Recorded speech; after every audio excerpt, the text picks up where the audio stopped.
Personne ne peut aller au Père sans passer. C'est par Jésus-Christ. Avoir accès au Père, c'est par Jésus-Christ. Quiconque n'a pas Jésus, n'y pensez pas. Sans Jésus, je suis dans le mensonge. Je suis dans le faux. Les philosophies humaines, les conceptions humaines qui n'ont rien à voir avec Dieu.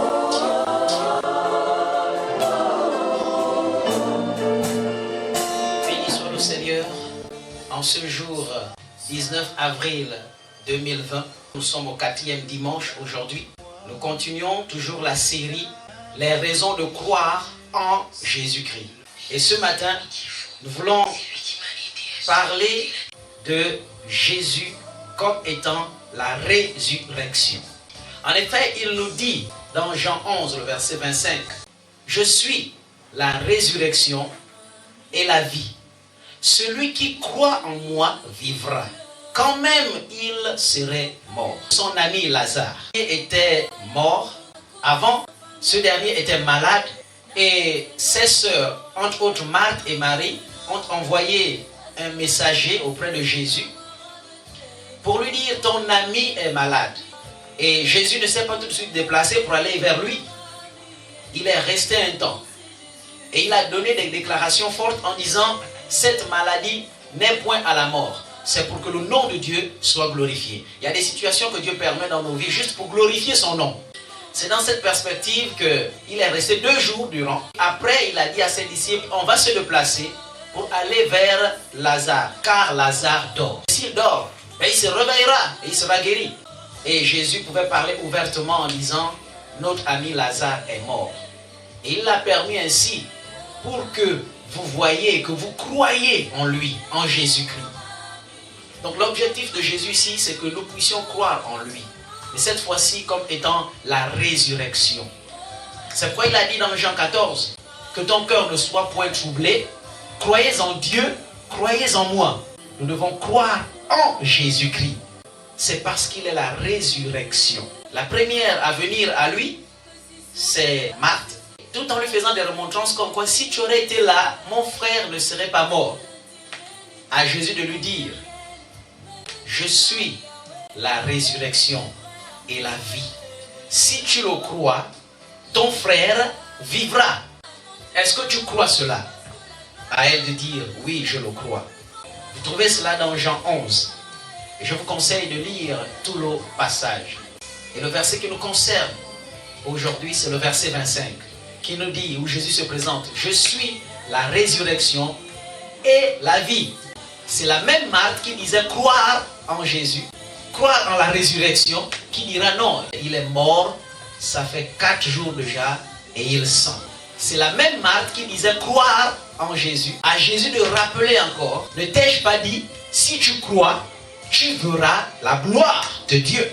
Ils sont nombreux à ne pas voir la gloire de Dieu parce qu'ils ne croient pas. Croyance, c'est croyance. Et la croyance dont il s'agissait ici, c'est accepter en toi le fait que Jésus soit capable de ramener à la vie quelqu'un qui est déjà mort.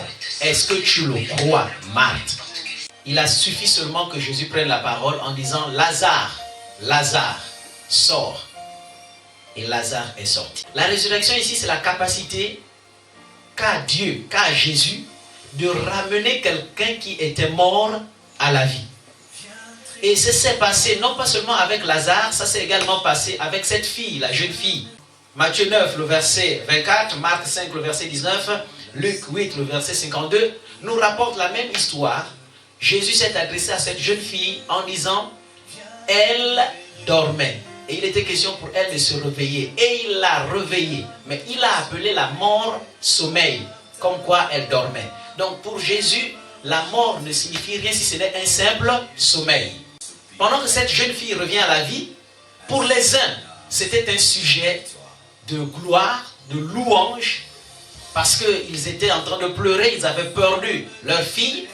Mais pour certains autres, c'était un sujet de raillerie, parce que pour eux, quand Jésus va dire « il dort », ils vont se moquer de Jésus.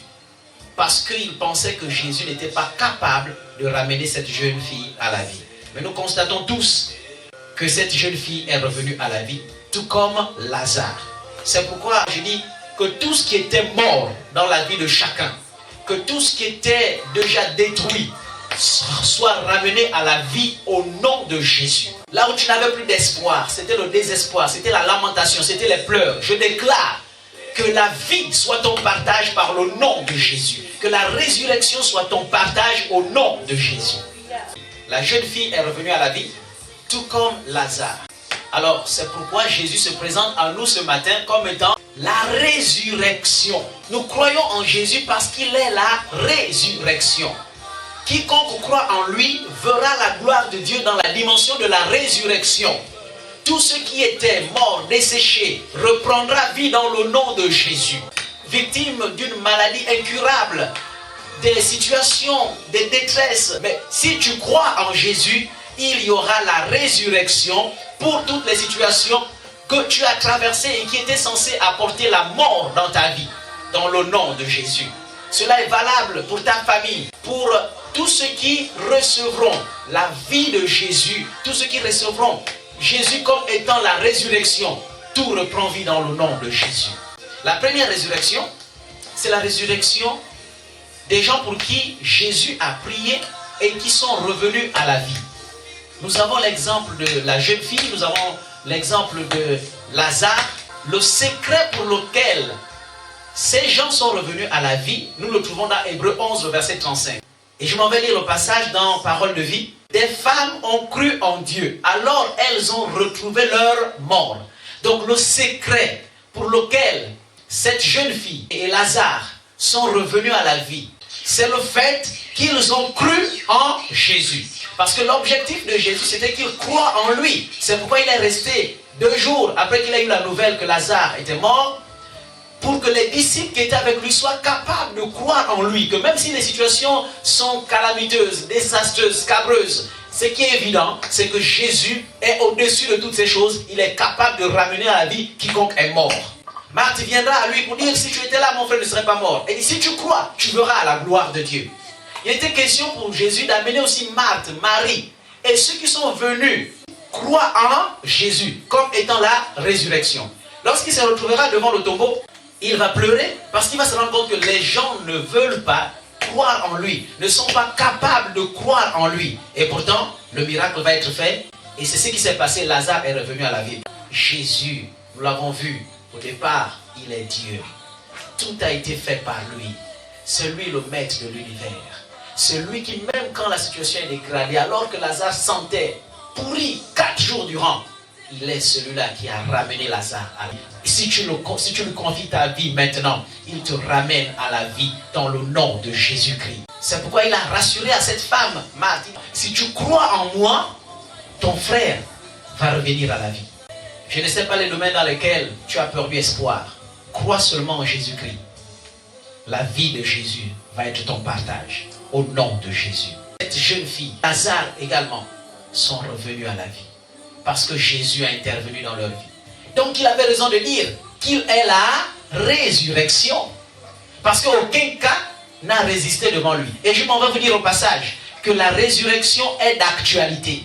Les morts reviennent encore à la vie, c'est d'actualité. Au temps de Jésus, nous avons vu la jeune fille, Lazare et bien d'autres revenir à la vie. Mais au temps dans lequel nous sommes, il y a des hommes de Dieu qui ont prié et des morts sont revenus à la vie. Il y a eu le cas du docteur Benson Idahosa. Il a prié pour beaucoup de cas comme ça qui sont revenus à la vie. Des morts, déjà morts, mais qui sont revenus à la vie. L'évangéliste Renard Bonke au Nigeria, quelqu'un qui était déjà mort, un pasteur qui avait été déjà traité par des pompes funèbres, il est revenu à la vie lorsque l'homme de Dieu s'est mis à prier pour lui. Il y a des témoignages. Notre papa, le docteur Karambiri, sa fille, vivant aux États-Unis, qui est morte, il a fait un voyage, il a prié pour elle, celle-ci est revenue à la vie. Il lit lui-même le témoignage et que même les médecins et autres qui ne croyaient même pas ont cru en Jésus là. Tout l'hôpital est devenu même croyant, ils ont reçu le Seigneur Jésus. Jésus est la résurrection. Mais nous voyons aussi Jésus lui-même. La Bible déclare que c'était écrit qu'il reviendra à la vie le 3e jour. Luc 24, le verset 46, il leur dit, ainsi il est écrit que le Christ souffrirait et qu'il ressusciterait des morts le 3e jour. Lui-même qui a le pouvoir, qui détient le pouvoir de la résurrection, mort, il a été dit de lui que le troisième jour, il reviendra à la vie. C'est également ce qui s'est passé.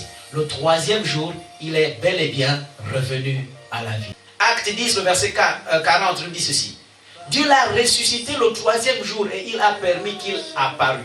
Nous comprenons ici que Dieu a intervenu pour ramener ce corps à la vie. Romains 8, le verset 11. Si l'Esprit qui a ressuscité Christ habite en vous, il ramènera votre corps mortel à la vie. Et nous voyons ici que c'est Dieu qui a ramené Christ à la vie, Jésus-Christ à la vie. Le même Dieu, le même Esprit ramènera ton corps à la vie si Christ est en toi. Et reçois cela dans le nom de Jésus. 1 Corinthiens 15, le verset 4. Qu'il a été enseveli, donc il a été enterré, et qu'il est ressuscité le troisième jour selon les Écritures. Jésus a ressuscité une jeune fille. Jésus a ressuscité Lazare. Lui-même est mort. Il est revenu à la vie, la résurrection. Donc, il est celui qui dit être la résurrection. Celui qui est capable de ramener les morts à la vie. Et Marthe pouvait dire, c'est vrai, mon frère ressuscitera.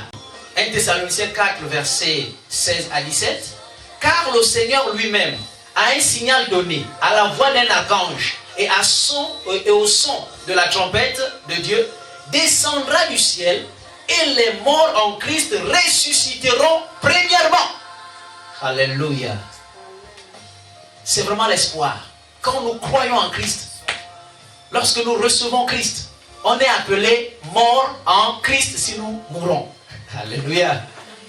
Mais ce n'est pas que nous resterons éternellement morts. La Bible dit les morts en Christ ressusciteront premièrement. C'est-à-dire que Dieu va agir, Christ va agir pour ramener à la vie ceux qui sont morts tout en gardant la foi en lui. Jésus viendra ressusciter, ramener à la vie quiconque aura placé sa confiance en lui. L'objectif étant de rester avec lui. Je le désire vivement pour toi également. Ne te laisse pas distraire par les choses de ce monde. Ne te laisse pas distraire ou avoir peur de tout ce qui se passe dans ce monde. La question est, est-ce que tu seras avec le Seigneur Jésus-Christ? Est-ce que tu ressusciteras lorsque viendra le moment de partir de cette terre et que Jésus sera revenu? Est-ce que tu seras avec lui? Le but de Jésus, c'est que l'on croit en lui.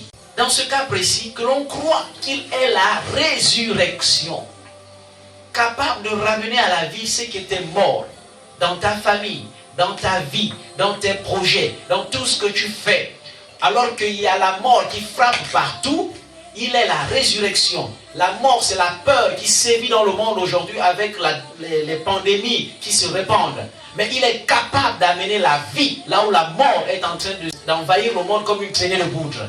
Parce que Jésus est celui qui ramène à la vie. Pourquoi? Parce que ceux qui sont morts en Christ reviendront à la vie pour la rencontre avec lui, qui est le Seigneur. Et ceux qui sont restés vivants seront changés en un clin d'œil pour la rencontre avec lui. Et là, nous voyons encore que Jésus est la résurrection parce que lui, il va ressusciter tous ceux qui sont morts en croyant en lui, en croyant en Jésus-Christ, comme étant la résurrection. Ceux-là ressusciteront pour la rencontre avec lui dans les airs. Jean 8, le verset 46. Qui de vous me convaincra de péché? Si je dis la vérité, pourquoi ne me croyez-vous pas? Pourquoi ne me croyez-vous pas? Pourquoi ne pas croire en Jésus? Pourquoi ne pas accepter que Jésus est la résurrection? C'est lui le seul capable de ramener à la vie. Physiquement, comme lorsqu'on sera déjà parti, il nous ramènera à la vie. Les morts en Christ ressusciteront premièrement. C'est ce qu'il dit. Ça veut dire que sa priorité, c'est les morts en Christ qui ont gardé la confiance, la foi en Christ. Ceux-là reviendront à la vie premièrement pour la rencontre avec lui. Est-ce que tu seras là? Jean 10, le verset 26. Mais vous ne croyez pas. Vous ne croyez pas. Parce que vous n'êtes pas de mes brebis. Pourquoi on a du mal à croire à ça? Il n'y a pas un autre Dieu que Jésus, capable de nous donner la vie. Ceux qui ne croient pas ne sont pas ces brebis. Qui êtes-vous? Or, les premiers à revenir à la vie, parce que chacun de nous n'a qu'au minimum 100 ans de vie, personne ne dépasse 100 ans, sinon moins que ça, forcément on partira. Donc, lorsqu'il reviendra, ceux qui seront morts en Christ Jésus, gardant la foi en Christ, ce sont ces brebis, et ce sont ces brebis qu'il ramènera à la vie en premier. Et en deuxième, les brebis qui sont restés vivants, qui vivront encore ce temps-là, et le reste ne seront pas ramenés à la vie. Ça veut dire que c'est la mort éternelle qui les attend. Mais je déclare ce matin que tu sois délivré de cette mort au nom de Jésus. En recevant, en acceptant la résurrection que Jésus te présente. Pourquoi il nous présente la résurrection ce matin? Dans Jean 10, 40, Jésus lui dit, ne t'ai-je pas dit que si tu crois, tu verras la gloire de Dieu? Ne t'ai-je pas dit que si tu crois, tu verras la gloire de Dieu? Tu vas voir la gloire de Dieu. Si Jésus n'est pas dans ta vie, il n'y aura pas de résurrection. Il n'y aura pas de vie. En fait, la résurrection, c'est la capacité de ramener à la vie celui qui était mort. Donc, en réalité, le fond de la chose, c'est quoi? Dieu transfère sa vie là où était la mort pour que la mort disparaisse. Ce matin, Jésus se présente à nous comme étant la résurrection. L'une des raisons de croire en lui, en Jésus-Christ, c'est parce qu'il est la résurrection. Et pour tous ceux-là qui reçoivent cette parole maintenant ce matin, qu'ils soient transformés, qu'ils soient changés, je déclare la délivrance dans leur vie. Je déclare que la maladie quitte les corps au nom de Jésus-Christ.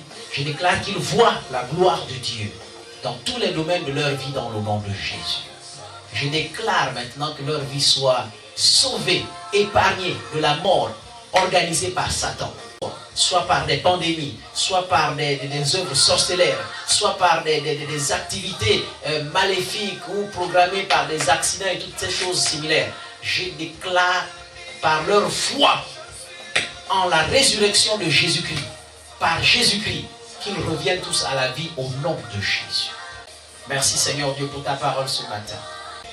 Dis après moi, Seigneur, je viens d'écouter ta parole. Je m'accroche à cette parole. Je m'attache à cette parole. Pardonne mon péché.